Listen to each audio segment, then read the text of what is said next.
The other day we talked about the newest presentation from Apple and the newest iPhone, but should you switch to the newest iPhone 15 and 15 Pro?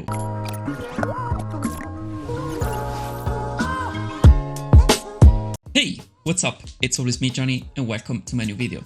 Today, as you saw in the intro, we're gonna talk about if it is convenient to switch to the newest iPhone 15 Pro and 15 Pro Max. I'm not gonna talk about the standard iPhone 15s because, in my opinion, it doesn't make any sense to switch to those. The only case it is if you have like a very old iPhone, maybe 7, 8, or maybe a 10, and you want to switch to the base model iPhone. Maybe you can consider the iPhone 15 or 15 Plus, depends on how much screen estate you want on your phone and also how much battery life you want. Anyway, we're gonna talk about the newest Pro and Pro Max model, and we're gonna compare it to the last year iPhone 14 Pro and 14 Pro Max. So as you already know, I have my 14 Pro Max right here.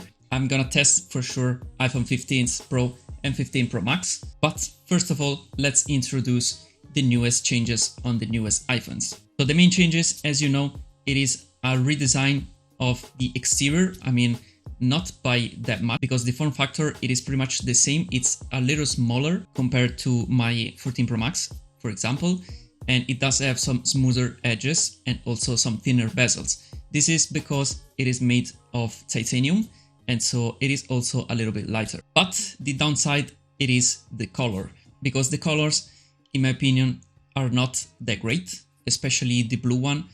I was expecting some more colors or maybe some more exciting colors, but that blue, it is quite neutral and I don't like it that much. I like just one color, and so it is the natural titanium, so probably I'm gonna pick that. And also compared to the last year 14 Pro and Pro Max, we have like some very dark color and they are very subtle. Then of course you have the action button on the side, so a customizable button that you have right here on the volume rocker, just because they have replaced the mute switcher, physical switcher right here.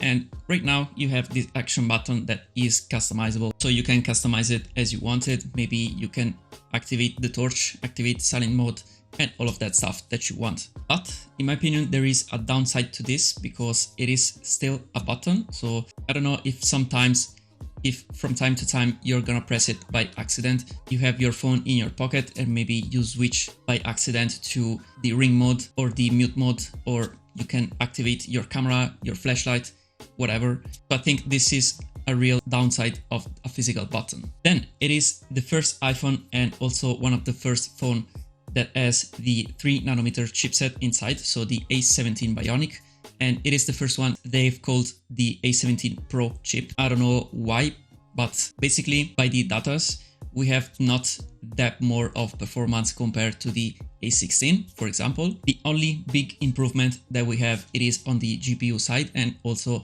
on the neural engine, because it is double the performance. And also it can support some new technologies like ray tracing in games. And with this, it can support also some very heavy games like PC and Mac, and also console games like Resident Evil and also the newest and upcoming Assassin's Creed Mirage. We have USB-C 3 support just for the Pro models, because the standard model we have only the USB-C 2.0. With the version 3, we have up to 10 GB per second data transfer. That is very useful. I mean, it's not at the level of a Thunderbolt, but still it is better than the Lightning port that was like USB 2.0 speed. Camera side, we still have the 48 megapixel main sensor, but in this case they said we have a larger sensor for better lighting and also for a better focus. And also the default photo that you shoot with the standard mode should be in 24 megapixel, so you should have like 24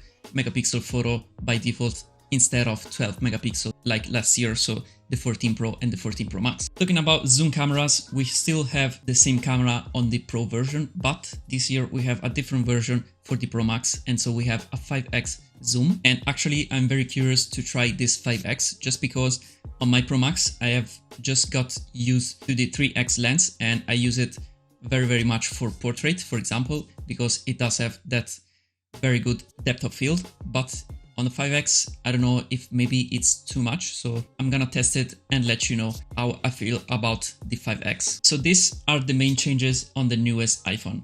And as you can see, these are very few changes, and this is all they got this year for us. So should you upgrade to the newest iPhone 15 Pro and 15 Pro Max? It depends, really. For me, it's basically a no, but depends a lot on your needs, because I mean, if it's the case that you have a very old iPhone and you want to go for a Pro iPhone, I mean, yes, of course, just buy a Pro or a Pro Max. It doesn't make any sense. You don't have to think a lot about the decision. But if you still have a newer iPhone, for example, an 11 Pro, Pro Max, or maybe 12 Pro and Pro Max, or even 13 Pro and Pro Max, it doesn't make too much sense to switch to the newest iPhone, just because, as I told you, there are very few points upgraded on the newest iPhone, and there aren't no crucial points. So in my opinion, you can stick to your iPhone and you will be good. And this, of course, is from what we know at the moment, because once they will be out, finally we're gonna test it and we're gonna see how big are the differences, maybe from a 14 Pro and Pro Max to a 15 Pro and Pro Max. But from what we know, I think it's a no if you want to upgrade. But the main changes that we can see on the newest iPhone 15 Pro and 15 Pro Max are, of course, the USB-C connector, because it's a very useful thing, just because you have one cable for everything, every device that you have, and also for the transfer data speed, because really transferring like ProRes videos on your MacBook or maybe your PC with the Lightning port, it is just awful. But still, with the USB-C, they could implement like a faster charge, but they still didn't mention anything like that. So unfortunately, I think we're gonna stick to the 25-27 watt charging with the cable, and that's unfortunate, because we could reach at least like 30, 35 or maybe even 40 watt charging, but still I think we didn't get any update on this field. Anyway, second big reason that you should change maybe to a newer iPhone, it is the 3nm chip, because the A17 Pro, it has 3nm technologies, so it is a more updated chipset, and of course it should be more efficient, so this will mean having more battery life. And if this chip, it is very optimized for the newest iPhone, it could really make the big difference. Anyway, as I said also in my previous video, I was expecting like a little bit more about this Apple event, but we got only the same iPhone this year. I mean, just 5 to 6 changes, and they are just minor changes.